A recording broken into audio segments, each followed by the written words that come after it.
the concept of God in Christianity.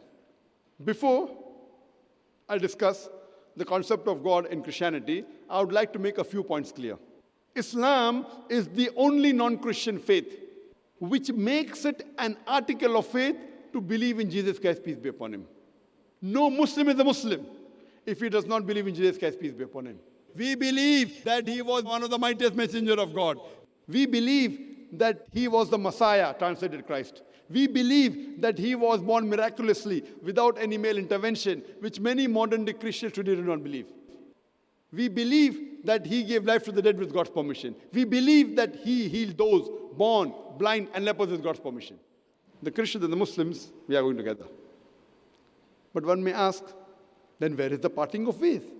The parting of ways is that most of the Christians believe that Jesus Christ, peace be upon him, was Almighty God, and he claimed divinity. In fact, if you read the Bible, there is not a single unequivocal statement in the complete Bible where Jesus Christ, peace be upon him, himself says that I am God, or where he says worship me.